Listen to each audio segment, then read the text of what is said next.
Hey guys, my name is Gert Hendricks. I'm a safety coach at FTS Safety, and what we are doing is to give some information out so that all the companies in South Africa can know how to implement and maintain a safety management system within their company.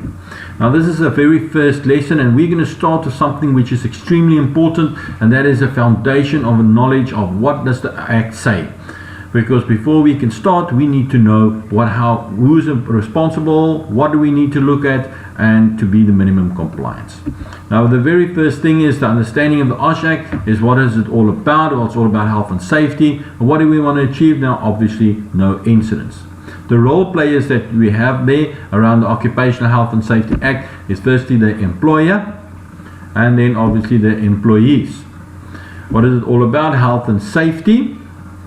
And if you have a look there, that is a safety meeting. We sit around a table, representative of the employer, representative of the employees, and we talk about health and safety. And what about is how to prevent incidents in the workplace. Now it's extremely important that we need to understand each one of these role players and see what sections of the Act is applicable on it. So let's start with the employer. If you have a look at the employer, we start off with section 16.1, which says that the CEO is ultimately responsible for the health and safety. He has got the right, according to 16.2, to appoint a management to assist him regarding his duties and liabilities in Ohsact. Section 7 says that we need to have a plan of action, a policy, a personal commitment of how to achieve safety on a daily basis, or are we just running it day by day hoping that nothing happens? Section 8, duties of the employers tell us exactly how we need to achieve it. It's like identifying all our hazards, eliminate, mitigate, PPE, put supervision in place and ongoing training. It's like a big circle that happens continuously in the workplace. And then everybody needs to be have a letter of good standing with the government, with Department of Labor, who's going to pick up the bill when somebody gets injured. And obviously you need to have your first aiders and firefighters, your emergency team in place for in case something happens. Then section 37, which is divided in two sections. Firstly, employees, stating that every employee needs to have an appointment letter stating what they can and cannot do when you're working involved, as well as contractors, mandatories, telling them what their liabilities are and how they can work in your environment. And then 38, penalties. Yes, we can go to jail, but this is not the platform to talk about the 100,000 Rand and 2 years imprisonment. Good. Let's quickly jump over to the employee and see which sections. Just keep in mind that although the Act says that the employer is ultimately responsible for the implementation of health and safety, the following sections is there to strengthen the employee and to make sure that he is also actively involved in the safety of the workplace. It is not just management. So for example, section 17 says that you need to appoint a safety representative when you are 20 and more employees. Section 18 tells them exactly what is the duties and responsibilities of that safety representative. Section 19 tells us when to have a safety meeting, and 20 is what is the function of that safety committee, what needs to be discussed.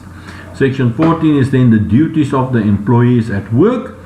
And then section 13 is duty to inform. The employer needs to inform the employees exactly of how to work and what to work. Now we're going to stick to this, and now that we've got a good overview of just some of the sections, let's quickly see what happens when that dreaded incident will come. Now firstly, Department of Labor will pitch up on site, and they're going to ask a couple of tough questions. And one of the questions they're going to ask is, who's management?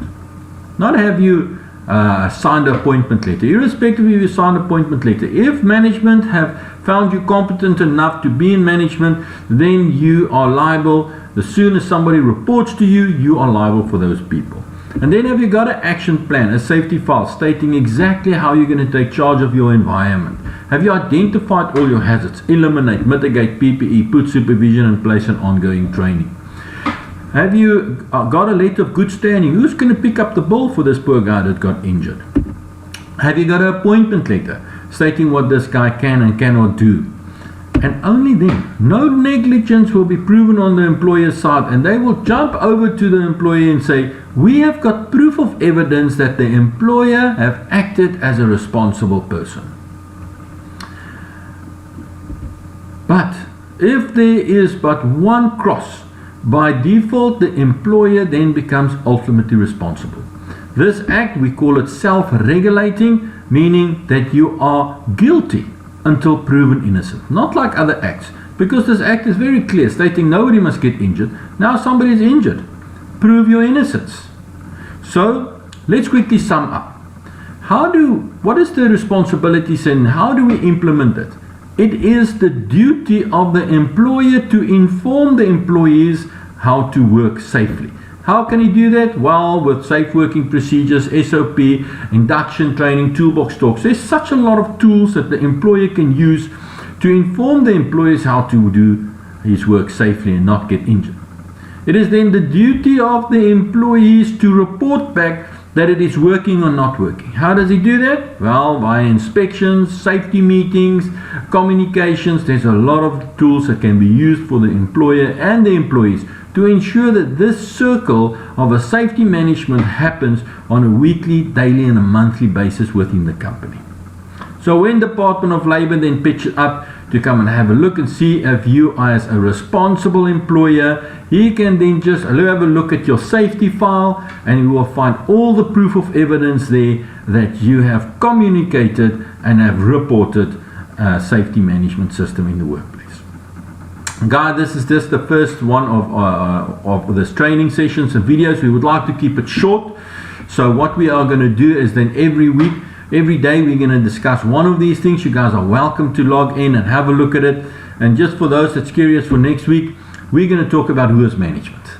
Because we like to say that the CEO is ultimately responsible. But we have seen today that he has got the right to appoint somebody to assist him in his duties and liabilities. So if you guys are interested, log in tomorrow at the FTA Safebook site or website and you guys can follow us there. Thank you very much for listening, guys, and please be safe.